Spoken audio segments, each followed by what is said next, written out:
Normisht, mirë se rishihemi sërish në takimin tonë të përditshëm në këtë muaj të begatë Ramazanit në emisionin Muaj i Shërimit. Edhe sot jemi së bashku për disa minuta në vijim për të folur mbi një temë të rëndësishme që Kurani e trajton në mënyrë të përsëritur dhe me fokus të veçantë. Është pikërisht hipokrizia, një prej sëmundjeve më të rënda që mund të prekë zemrën, e cila mund të shkatërrojë besimin, jetën, moralin dhe gjithë dimensionet e jetës njerëzore. Për të folur mbi disa rrugë të shërimit dhe parandalimit të saj, ne do të dëgjojmë sot disa këshilla nga Hoxha e nderuar Ardian Elezi. Hoxh, mirë se vini. Mirë se u gjeta, faleminderit shumë për ftesën. Allah ju ruajt. Amin dhe ju Allah shpëleftosh. Hoxh, nëse flasim për hipokrizin, duke qenë se çdo sëmundje ka ilaçin e vet. Hipokrizia është një sëmundje e rëndë. A ka ajo ilaç? A mund të shërohet? Është e kurueshme? Fillimisht e falenderojmë Allahun Gjelle Gjelalu, atë të vetmin e falenderojmë, vetëm prej tij falje, ndihmë, udhëzim kërkojmë. Atë të cilin e udhëzon Allah nuk ka kush që devion, ndërsa atë të cilin e devion Allah nuk ka kush që udhëzon. Dëshmojmë se nuk ka Zot i cili e meriton adhurimin përveç Allahut te bareke ve teala dhe dëshmojmë se Muhamedi sallallahu alaihi wasallam është robi i dërguar i tij. Paqja, mëshira, bekimet e Allahut qofshin mbi të, mbi familjet e të ndershme dhe shokët e tij fesnik. Më lejani fillimisht që përgëzoj për këtë temë të qelluar, duke lutur Allahun azza wa jall që edhe agjërimet dhe veprat e mira që i keni bërë në këtë muaj që pranoje, juve dhe gjithë muslimanëve. Tema me të vërtetë është shumë e qelluar dhe e nevojshme për muslimanët në përgjithësi. Domethënë çdo musliman dhe muslimane, çdo besimtar dhe besimtare duhet të jetë interesuar për këtë temë, sepse siç e dim nga tekstet fetare, nga Kurani dhe Suneti e pejgamberit sallallahu alaihi wasallam, besimtarët duhet të kenë frikë rreth realitetit dhe fenomenit të hipokrizisë, a janë të prekur nga hipokrizia.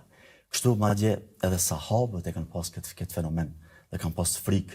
Njëri prej tabiinëve që e quanin Ibn Abi Mulejke ka thonë i kam arritur 30 sahabe. Të gjithë kanë pas frikë ndaj hipokrizisë për veten e tyre.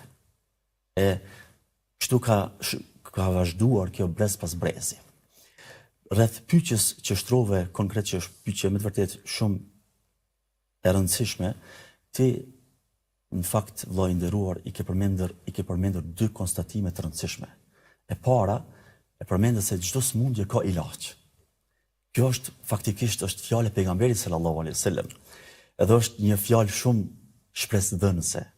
Kur pejgamberi alayhi salam me një hadith që është autentik ka thonë me të vërtet Allahu për çdo sëmundje që ka zbrit edhe ilaçin e vet. Don alimehu men alime, jahilehu men jahile. E ka ditur ai që e ka ditur dhe e ka injoruar ai që e ka injoruar. Tha përveç se esem, sahabët u çuditën, thanë ja Rasulullah, çka është esem? Tha pejgamberi sallallahu alaihi wasallam, tha është vdekja.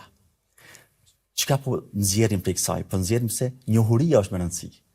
Don nuk është pyetja a ka ilaç smundja, pyetja është çysh të arrijmë tek njohuria. E na si besimtar jemi falëndërues te Allahu azza wa jall që Allahu dhe pejgamberi i tij na kanë treguar në Kur'an dhe në Sunet rreth simptomave, rreth ilaçeve të kësaj smundje të rrezikshme që e godet zemrën dhe është prej smundjeve më të rrezikshme.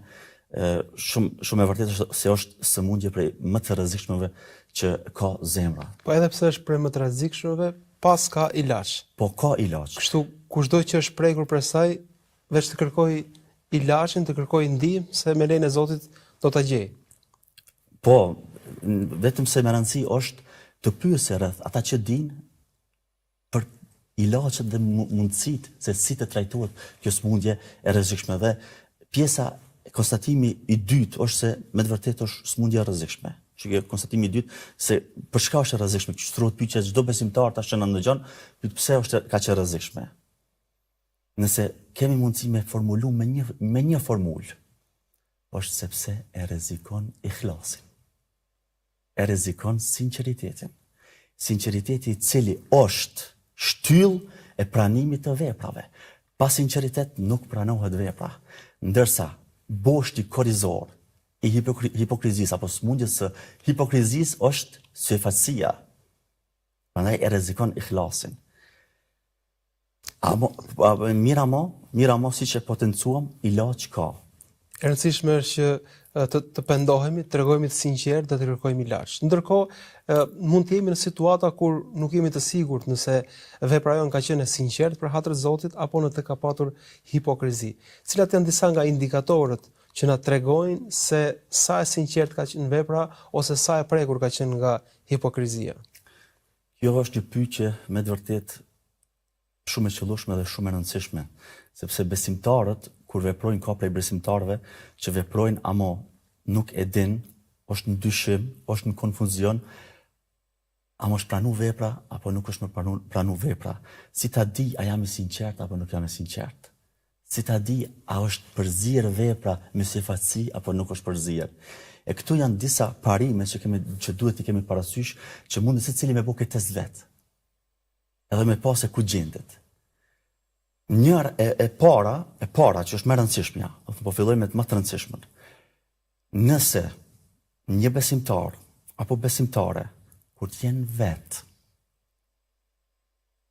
është i plogësht, është dembel në raport me adhurimet. Mira mo kur të jenë me njerëz, atëherë angazhohet dhe i shton adhurimet. Kjo është një shenjë se ky njeri është i prekur prej sifatësisë. Pse? A kemi argument për këtë? Sigurisht se kemi. Sepse Allahu Azza wa Jalla thot në Kur'an për munafiqët, për hipokritët, thot wa idha qamu ila s-salati qamu kusala yura'una an-nasa wa la yadhkuruna Allaha illa qalila. Thot ata kur quhen për namaz, për me fal namazin, edhe pse ata nuk falen vetëm, po veç kur ka njerëz. Këtu bëhet fjalë për hipokritët. Hipokritët, po. Pastaj do ta shpjegoj. Ata thot Allahu Azza wa Jall shikojnë njerëzit apo i këshyrin ajo. Kur ta shohin këtë e bëjnë. Amo vetëm se kur i kanë syt kahta. Kur e shohin se njerëz po i shikojnë dhe nuk e përmendin Allahun përveç se pak. Tash këtu e kanë nxjerr dietarët se ai i cili ka cilësi të këtij lloji, atëherë është i prekur prej hipokrizisë, mundjes së hipokrizisë. Ta kemi qartë, domethënë secili shikues dhe shikuesi ta kemi qartë, po flasim për hipokrizinë e praktike, që është kategoria e vogël, jo e madhja, sepse hipokrizia ndahet në dy kategori. Hipokrizia që është e madhe, që nuk lën faktikisht me hyrë në fe, ata që nuk besojnë me zemër, por se shfaqin, sikurse munafiqët në kohën e Medinës, që e kanë shfaqur Islamin apo imanin, ama s'kan besu me zemër. Na po flasim për besimtarët që janë prek me disa cilësi të hipokrizisë. Kjo është domethënë indikatori i parë që e kupton njeriu. Nëse është vet, thonë është i plogësht edhe është dembel ndaj adhurimeve. Me njerëz aktivizohet shumë. E dyta është në bazë të lëvdatës apo kritikës që reagon. Nëse një person, një musliman apo muslimane vepron vepra të mira, ama në çat moment kur ka kritika ndalet. Ndërsa kur ka lëvdata, ai vazhdon. Edhe i shton adhurimet. Atëherë këtu kanë thonë dietarët që është një indikator se ky person e ka të përzir një jetën me syfatësi. Ky e mat kryesisht me opinionin e njerëzve, nëse njerëzit e duart trokasin, e mbështesin, inkurajohet, nëse nuk duart trokasin, demoralizohet. Shumë e vend, çashtu. Domethënë kur ai e sheh ndonjë kritik, ndalet, ndërsa besimtari që është i sinqert me Allahun Azza wa Jall, që punon konform Kur'anit dhe Sunetit të pejgamberit sallallahu alaihi wasallam, edhe tër bota me uqu, me kritiku, ai nuk ndalet, sepse e bon për hir të Allahut, nga se njerëzit nuk i ka fare në llogaritje. Nuk i ka fare në llogaritje. Llogaritja e tij është mes tij dhe mes Allahut Azza wa Jall. Prandaj ky vazhdon. Do thonë kjo është indikatori i dytë. Indikatori i tretë që është po ashtu me rëndësi, kanë thonë dietarët që ai person i cili nuk e ka një jetën e pastërt, ai ka dëshirë vazhdimisht me i shfaq mundjen dhe punët e tij. Dhe nuk i pëlqen me i fsheh. Ndërsa besimtari i sinqert, ai mundohet me i fsheh veprat e mira që i bën apo adhurimet që i bën. Është modest në veprat e tij, nuk i shfaq, mundohet me i fsheh. Sikurse Imam Shafiu rahimahullah, kjo është një argument që ky njeri ka qenë më vërtet i sinqert shumë me Allahun Azza wa Jall, dhe prandaj edhe ka marrë këtë bereqet shumë në umet. Deri tash po përfitojnë për Imam Shafiut. Ai ka thonë një herë një fjalë fantastike, fenomenale, ka thonë kështu: kam pas dëshirë sikur njerëzimi të përfitojë nga dia e tij, por se mos më referohet mua. Kjo është prej gradëve më të larta që ka mundësi njeriu me arrit në sinqeritet. Kur don të bëj vepra të mira, por njerëz mos me ditë as pak se prej tij kanë ardhur. A duhet ta njohim rrezikshmërinë e kësaj sëmundje, të trajtohet më tepër, të dëgjohen ligjërata, të lexohen libra mbi efektet negative të hipokrizisë, pra ka një lidhje midis njohjes së rrezikut të saj dhe merakut dhe kujdesit se mos bijem në të? Një indikator tjetër që kanë përmend dietarët, po mundohem sa më shkurt me lejen e Allahut azza wa xal, kanë thonë se ai që është i sinqert kërkon dije për ta praktikuar, jo vetëm se për ta transmetuar apo për të lavdruar. Do thonë nuk është qëllimi i tij ky.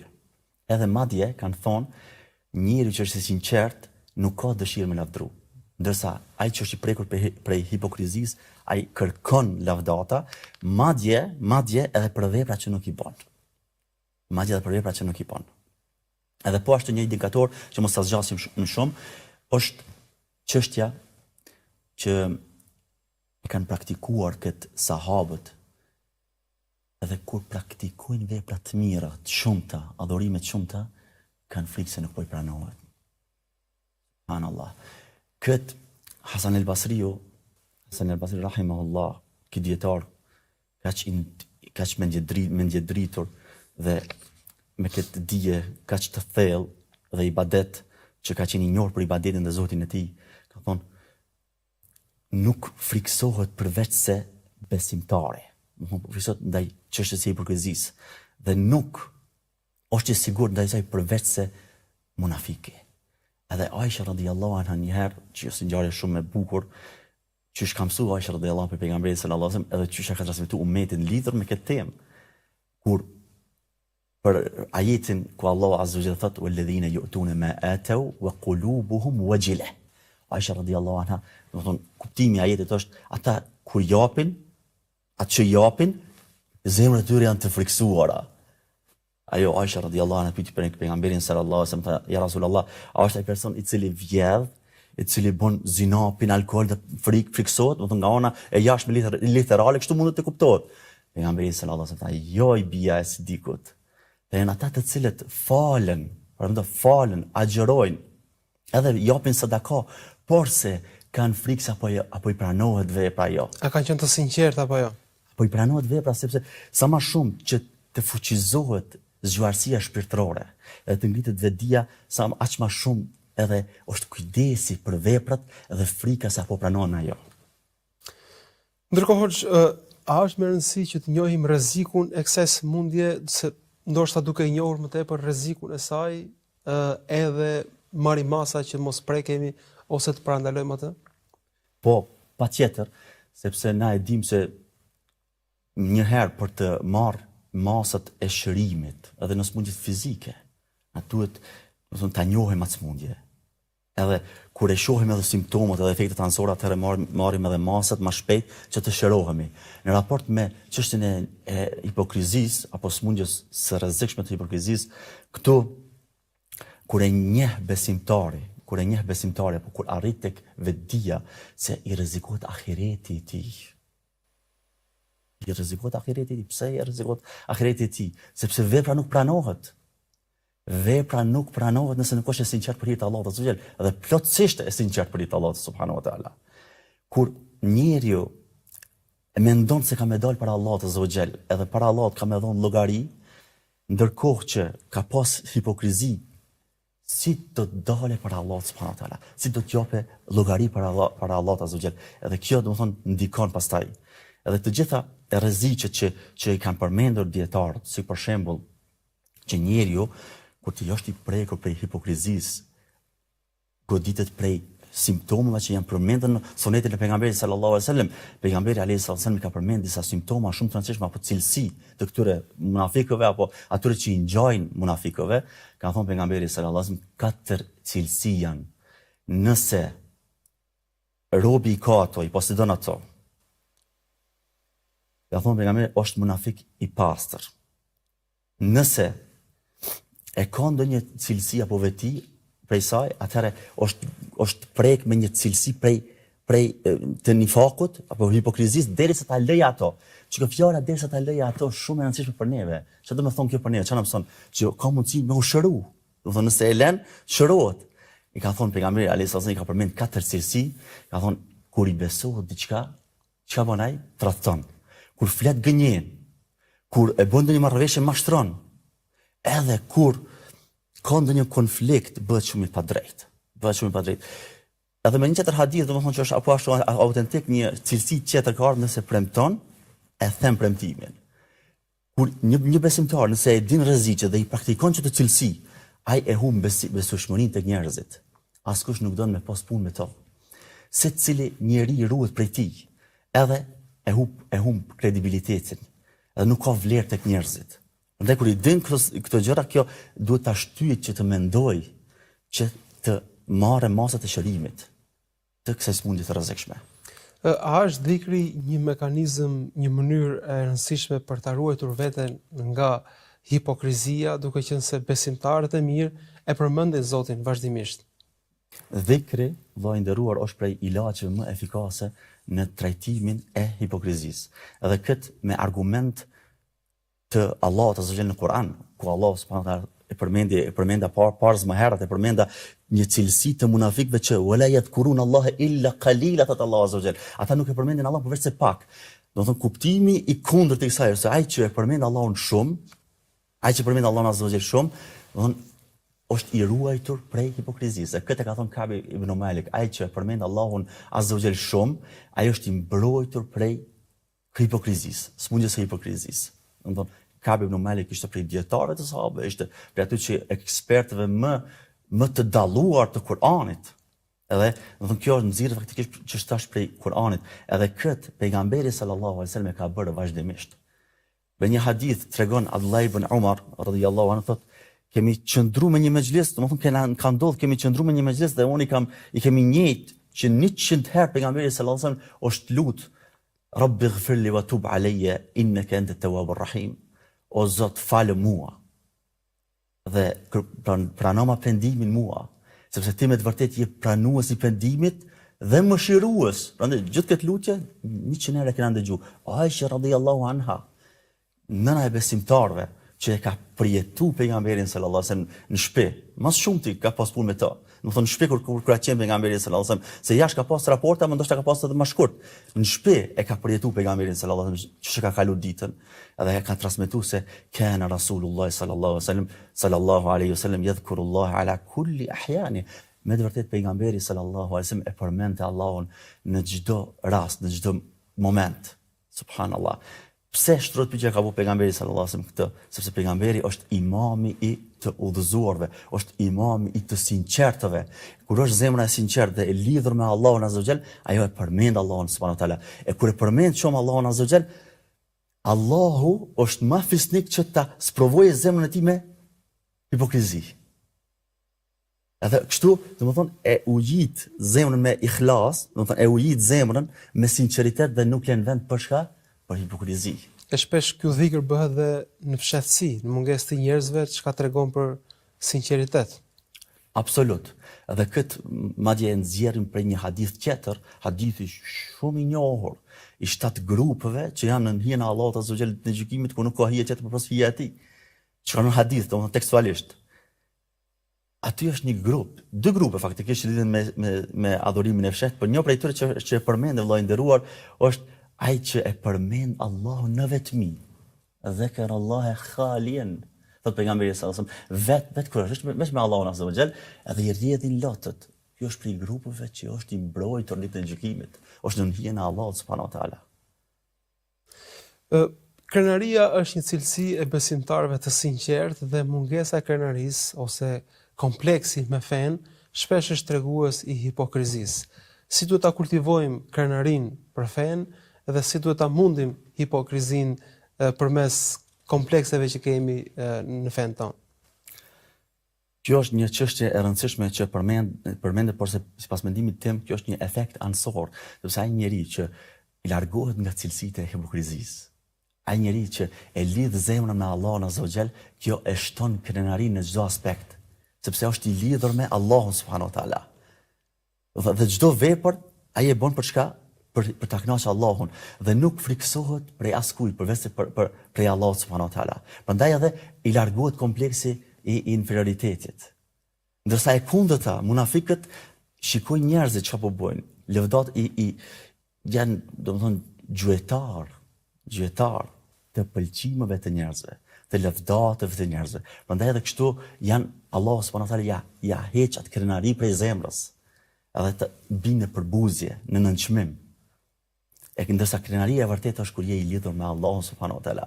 Edhe kur i bën vepra vetëm për hir të Allahut subhanahu wa taala, edhe kur nuk i friksohesh askujt përveç se Allahut subhanahu wa taala. Kjo automatikisht sjell një krenari në zemër. Morali është një çështje e rëndësishme në fe. Kujtojmë Ibn Kaimin i cili thotë kush ta ka kaluar në sjellje, në moral ta ka kaluar në fe. A është morali dhe sjellja e mirë një tregues gjithashtu i sinqeritetit dhe kundërta, një moral i dobët, një moral i keq, ndoshta tregon brenda zemrës së njeriut dhe hipokrizi? Po, absolut. Edhe këtë duke u referuar tek hadithi i pejgamberit sallallahu alajhi wasallam që i përmend atë cilësitë e atyre që kanë, domethënë, të munafikëve. Ato e para që përmendëm, që një prej parave që përmendën, është çka? Kur flet gënjen. Ndërsa akhlaki i mirë fillon me çka? Me thënia e vërtetës. Me thënia e të vërtetës, me qenë, domethënë, mos me gënjy besimtari. Këtu fillon rruga e sinqeritetit, edhe rruga e akhlakit të mirë. Kur shikojmë çuçi kanë definuar dietarët akllakin e mirë, çka është akllaki i mirë? Kanë thonë, më së pari kanë thonë sidqul hadith, me thonë të vërtetën. Ai i cili nuk e thot të vërtetën, domethënë ai konsiderohet që e ka akllakin e keq. Ndërsa ai që thot të vërtetën, domethënë është i ruajtur prej cilësive të munafikëve, të hipokritëve. Pastaj ruajtja e emanetit. Pastaj mbajtja e premtimit është prej akllakit të mirë. Pastaj mos mashtrimi në marrëveshje. Pastaj mos shkelja e çdo drejte në konflikte. Që to ndoshta pak me sqaruar se më jepni leje, sepse është një cilësi që shumë besimtarë, shumë muslimanë nuk e kuptojnë kur e lexojnë wa idha khasama fajar. Kur ai ka konflikt, ai bëhet i padrejt, shkelës. Çfarë do të thonë kjo? Kanë thonë dietarët, kur e ka një konflikt me një person, ai bëhet i padrejt, qysh manipulon, gënjen. Ai e mohon të vërtetën. Nëse është një e vërtetë apo është një gjë që është kundër vetes së tij, e mohon.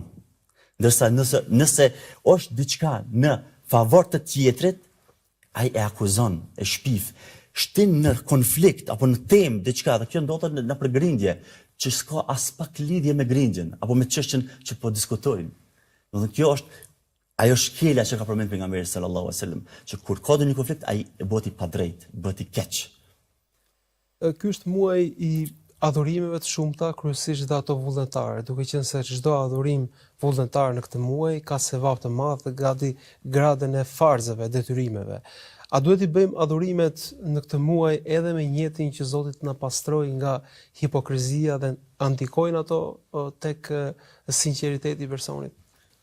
Po, pikërisht, këtu duhet të kuptojmë një gjë, se adhurimet e fshehta, nëse kam mundësi vëllai i nderuar me rendit tek ilaçet apo tek trajtimi i smundjes së hipokrizisë, me rendit e kisha rendit adhurimin e fshehtë në vendin e parë.